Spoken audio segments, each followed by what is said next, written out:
நீங்க வாழ்க்கையில ஞாபகப்படுத்தி பாருங்க, இது வரைக்கும் உங்களுக்கு ஹராம் தெரியாம இருந்துச்சோ? ஹராம் சொல்லுங்க, தெரியாம இருந்துச்சோ? உங்களோட உள்ளம் எவ்வளவு நிம்மதியா இருந்துச்சு?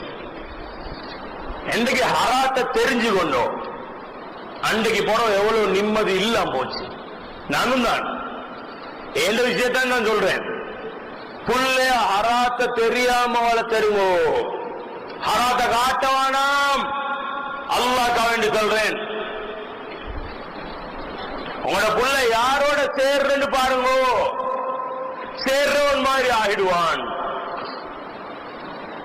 புள்ளைய கல்புக்குள்ள நூற கொடுங்க பிரகாசத்தை, முஸ்லிமாவ கொடுக்கான இருள மலம் முஸ்லிமா என்னத்தை உண்டாக்கும்? பாவங்களை உண்டாக்கும். அதனால கருத்தனை காட்டுங்கோ. ஏண்ட வாழ்க்கையும் சீராகணும், ஏண்ட வாழ்க்கையும் சீராகணும். என்னைய போல் உள்ள ஒருத்தண்ட வாழ்க்கையும் சீராகணும். அல்லாவோட எவ்வளவு நெருங்குறோம் அவ்வளோ எங்கட உள்ளங்கள் பிரகாசிக்கும், உண்மைகள் விளங்க வரும். இன்னைக்கு எங்கட நெருக்கம் எல்லாம் எதோட இருக்கு? எங்கட தொழுகையில கொடுக்கப்படுற டைமை விட எங்கட மொபைல்ல கொடுக்கப்படுற டைம் கூட இல்லையா? யோசிச்சு பாருங்க. எங்க அல்லாஹ்வை விட்டும் மக்களை தூர விரட்டி வைக்கிறோம், அதுல எங்கட காலங்கள் எவ்வளவு கூட கழியுது. அதுல வேற நாங்க வீட்டுல ஸ்கிரீன் போட்டு வச்சிருக்கிறோம்.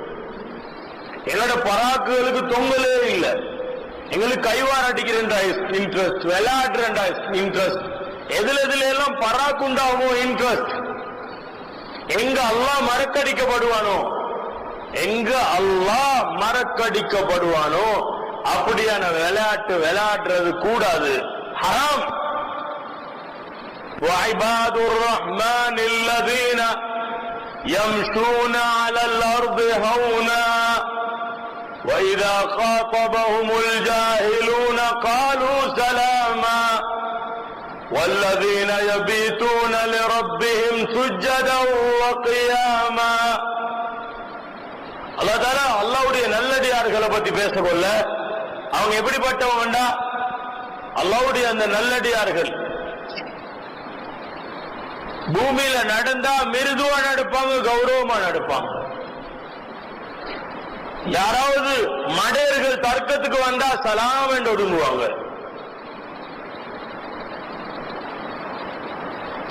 அல்லாஹ்வுக்காக வேண்டி இரவுகள்ல சுஜூதிலையும் ருக்கூலையும் இபாதத் செஞ்சு கொண்டிருப்பாங்க.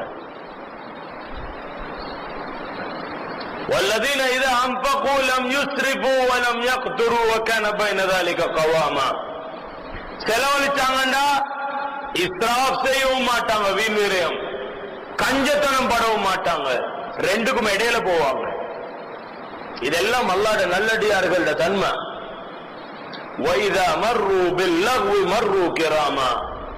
ஏதாவது அல்லாஹ்வை மறக்கடிக்க செய்யும்படியான காரியங்களின் பக்கமாக போனா கண்ணியமா அந்த இடத்தை விட்டு ஒதுங்கி பெற்றுவாங்க, கௌரவமா ஒதுங்குவாங்க.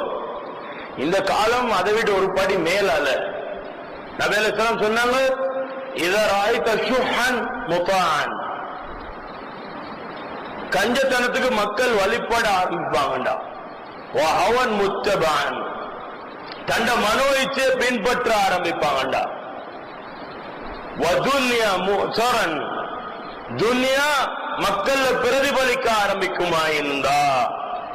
வயஅஜாப குல்லி தி ரஅயின் பிரஅயி, ஒவ்வொருத்தரும் தண்ட அபிப்பிராயத்தை கபூல் செய்யப்படணும் என்று விரும்புவாங்கடா. ஒன்றுண்டா விளங்கப்படுத்த டைம் இல்ல, விளங்குறவங்க விளைக்குங்க. فعليك بخويصة نفسك, நீ ஓண்ட விஷயத்தை தனியா பார்த்துக்கோ வேண்டாங்க நபி ஸல்லல்லாஹு அலைஹி வஸல்லம்.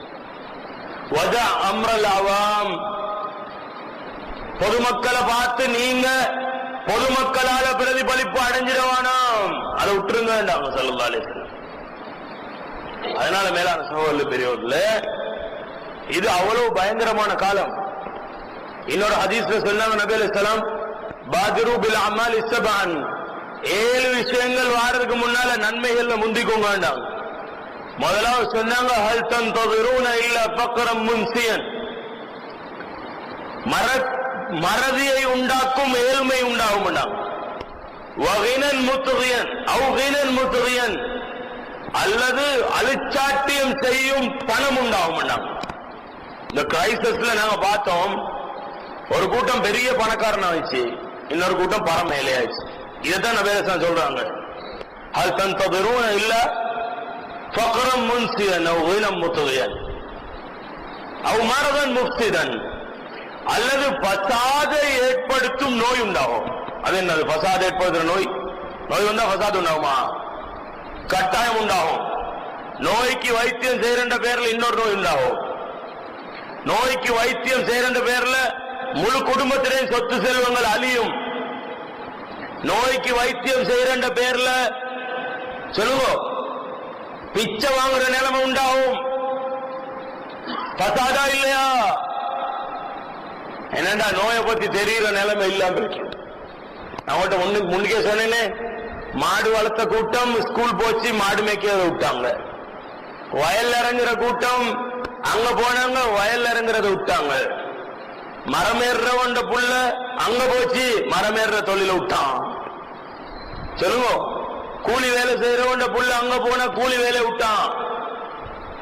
அடிக்கடி ஞாபகப்படுத்துற, பஜார்ல ஒரு வியாபாரியை சந்திச்சேன், என்னோட வாப்பாட கூட்டாளி. என்னோட வாப்பா 35 வருஷம் பஜார்ல வியாபாரம் பண்ணவர் தான். அந்த மனுஷனுக்கு 2 பொம்பளை புள்ள 2 ஆம்பளை புள்ள, பெரிய பணக்காரன். இந்த வெள்ளவத்த பம்பளப்பட்டி ஏரியால அவருடைய சொத்துக்களை கணக்கு எடுத்தா 100 கோடி ரூபாய்க்கு மேல. பெரிய டெக்ஸ்டைல் காரன், வெளியூர்காரன். எங்கட நாட்டிலே தொங்கல் ஒரு ஊர்ல உள்ளவர், இங்க வந்து கடை போட்டு ஆளாயி அப்படி போனவர். இவர்கிட்ட 2 பிள்ளைக்கும் என்ன மாப்பிள்ளை எடுத்தார். யார? சீதனம் கொடுத்து மாப்பிள்ளை எடுத்து கொடுத்தார். சீதனம் எடுக்கிற யாருன்னு தெரியுது. அப்படி 2 பேர் வந்து மாப்பிள்ளை எடுத்தாங்க. மற்ற 2 பேரையும் சீதனம் எடுத்து கல்யாணம் முடிச்சு கொடுத்தார். ஒருத்தர் டாக்டர், பல்லு டாக்டர், இன்னொருத்தர் லாயர், மகன்மார்ல. அதே மாதிரி அரசாங்க தொழில பொண்ணு எடுத்தார், மாப்பிள்ளை எடுத்தார். சொத்துகள் எல்லாத்தையும் பிரிச்சு பொம்பளை புள்ள 2 பேருக்கும் கொடுத்தார். கடை செய்யறதுக்கு ஆள் இல்ல. கடைசி ஆள் இல்ல. கடை ஒரு மகண்ட பேருக்கு வந்து அவர் இப்ப கூலிக்கு ரெண்ட் அவுட் பண்ணி இருக்கிறார். வியாபாரம் அதோட முடிஞ்சு. சொல்லுங்க, வியாபாரத்துக்கு உழ வச்ச யாரு? செலவு வாப்ப சம்பாதிச்ச சொத்தை இந்த 4 பேரும் சேர்ந்து சம்பாதிக்கலாம். வியாபாரத்தில் அல்லாஹ் பரக்கத்தை வச்சான். வாப்ப இருக்கும் வரைக்கும் ஜக்காத் நிறைவேறிச்சு. எத்தனை கோடி ஜக்காத் கொடுத்திருப்பார், எத்தனை கோடி சதக்கா செஞ்சிருப்பார். புள்ளேட்டு இந்த சொத்து போச்சு. இப்ப சொத்துக்கு பேர் என்ன? அசையா சொத்து. உலமாக்கிட்ட சொன்னா அவங்கள்ட்ட ஜக்காத் எடுத்தாங்க, பைத்தியமா ஆகிறதுன்னு கேட்பான். அப்படியா கேட்கிற? அப்படிதான் கேட்கிற. அசையா சொத்துக்கு ஜக்காத் இல்லைன்னுவாங்க. சரி, அவன் சம்பாதிச்சதுக்கு ஜக்காத் கொடு. அவன்கிட்ட போயிட்டு மஸ்ஜிதுக்கு நிர்வாகம் கேளுங்க, இல்லாட்டி மதரசா கண்டு கேளுங்க, என்ன கிடைக்கும்? செலவகம். ஒரு பேமெண்ட் வியாபாரி 10,000 கொடுத்துட்டு அல்லாட பொருத்தத்தை வழி பார்ப்பான். இவன் 1000 ரூபாய் எழுதிட்டு அடுத்த நாள் நோட்டீஸ் போர்ட்ல வந்து பார்ப்பான், அடே என் பேருக்கு அந்த பஜருக்கு வந்திக்க மாட்டான், எப்பயாலும் வண்டைக்கு வருவான்.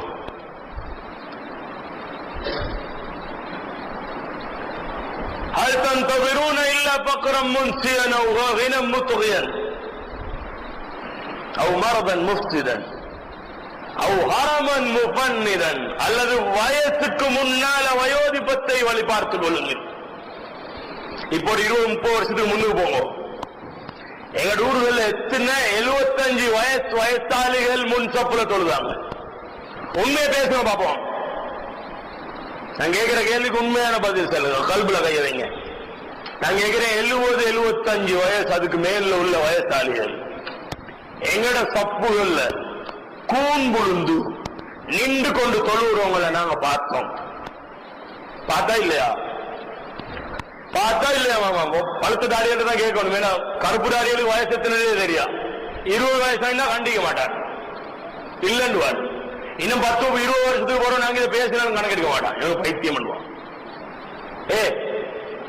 உண்மையை பேசுறதுக்கு ஆள் இல்லாம போயிட்டுரும்.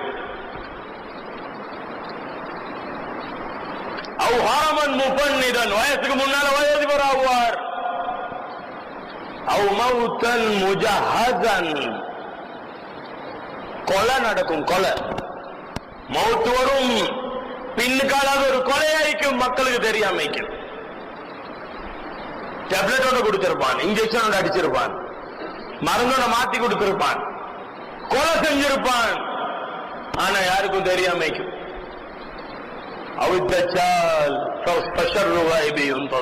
இதோடதான் தஜ்ஜால் வருவான்.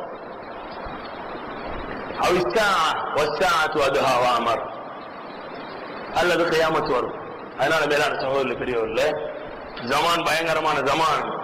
இந்த ஜமான நாங்க அடைஞ்சிட்டோம். இப்ப அல்லாஹ் அடையிறதுக்குரிய முயற்சியை பார்க்கணும். ஒவ்வொருத்தரும், ஒவ்வொரு ஆணும் பெண்ணும் வாலிபரும் வயோதிபரும் இதுக்காகவே தயாராகும்.